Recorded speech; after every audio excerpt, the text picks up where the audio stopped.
Même si de nombreuses années se sont écoulées depuis sa fermeture, je pensais que ça serait cool de faire une exploration urbaine au palais de Mowgli, prendre des photos, écrire mon expérience et probablement voir s'il y a quelque chose que je peux prendre comme souvenir. Je n'ai pas dire que je n'ai pas perdu du temps pour y arriver, parce qu'honnêtement, il m'a fallu 1 an après avoir trouvé l'article de Treasure Island pour me déplacer et aller à Emerald Isles. Au cours de cette année, j'ai fait beaucoup de recherches sur le parc du palais, du moins, j'ai essayé. Naturellement, aucun site officiel de Disney ne faisait mention de cet endroit. Tout avait été nettoyé. Plus étrange encore, apparemment personne avant moi n'avait pensé à bloguer à propos de l'endroit ou même de poster une photo. Aucun des sites de télévision ni aucun journal local n'avait fait d'article à propos de l'endroit, mais c'était à prévoir, car ils ont tous entravé les dessins de Disney. Ils ne seraient pas du genre à montrer leur embarras devant tout le monde, vous voyez.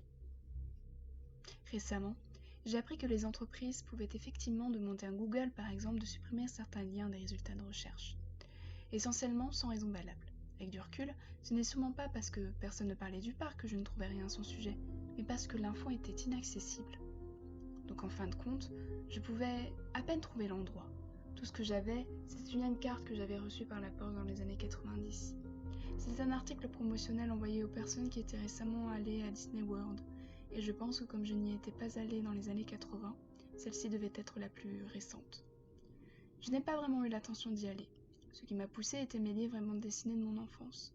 Je ne m'en souvenais que quand je faisais mes recherches, et encore, il m'a fallu quelques semaines pour trouver le bac de rangement où mes parents les avaient mis. Je l'ai trouvé. Les informations locales ne m'ont été d'aucun secours, car la plupart étaient des riverains qui avaient emménagé à la plage au cours des dernières années, ou d'anciens résidents qui se moquaient de moi et me faisaient des gestes vulgaires la deuxième fois où j'ai essayé de dire « Où puis-je trouver le palais de Mou ?»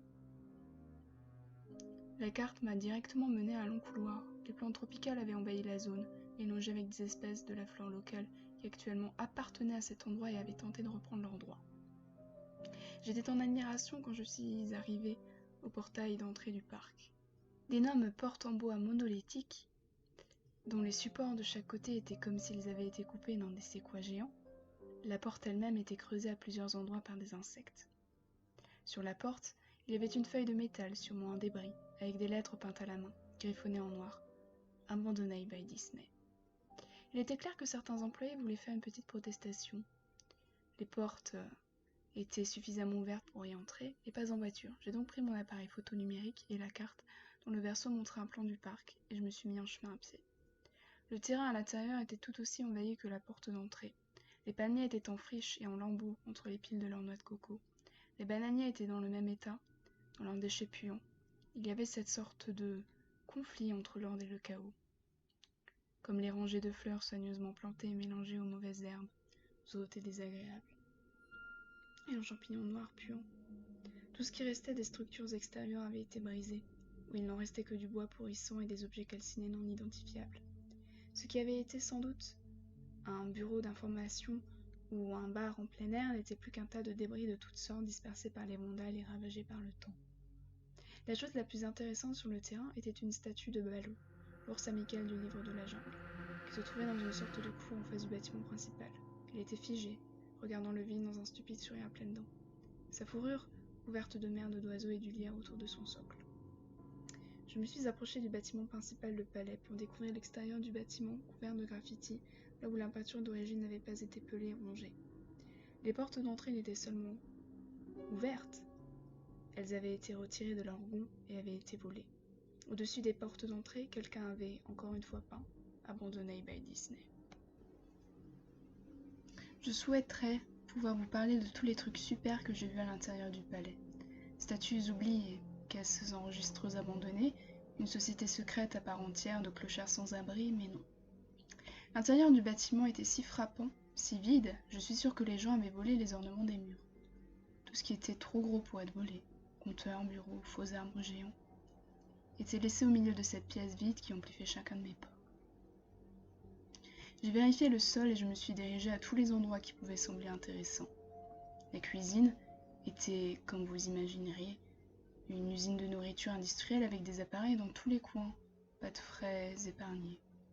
Chaque surface de verre était brisée, chaque porte hors de ses gonds, chaque surface métallique bosselée.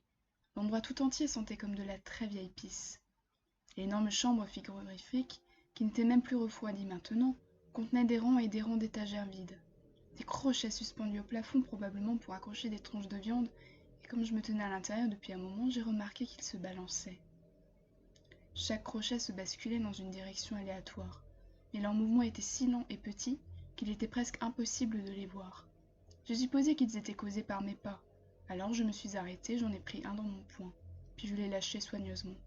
Mais en quelques secondes, il a recommencé à se balancer une fois de plus. Les salles de bain étaient dans le même état que le reste de l'endroit, tout comme le parc de Treasure Island. Quelqu'un avait cassé méthodiquement chacune des commodes de porcelaine avec des noix de coco et d'autres objets. Il y avait un demi-pouce d'eau puante sur le plancher, donc je n'y suis pas restée longtemps.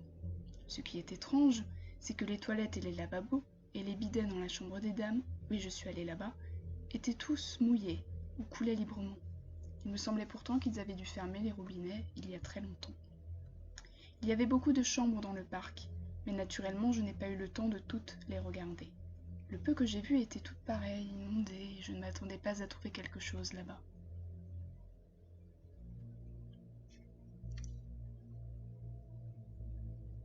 En fin de compte, j'ai pensé qu'il devait y avoir une télé ou une radio dans une des chambres quand il m'a semblé avoir entendu une légère conversation à l'intérieur. Bien que ce fût comme un murmure, j'en doute, ma propre respiration en écho dans le silence, ou simplement le bruit de l'eau qui coulait jouait dans mon esprit. Ça ressemblait à ça. Je ne le crois pas. Réponse courte, inconnue. Je ne le savais pas, je ne le savais pas. Ton père te l'avait dit. Réponse inconnue ou peut-être juste un sanglot. Je sais, ça semble ridicule. Je vous dis simplement ce que j'ai vécu, pourquoi j'ai pensé qu'il y avait quelque chose qui courait dans cette chambre, ou pire, des vagabonds qui étaient là et qui m'auraient probablement poignardé.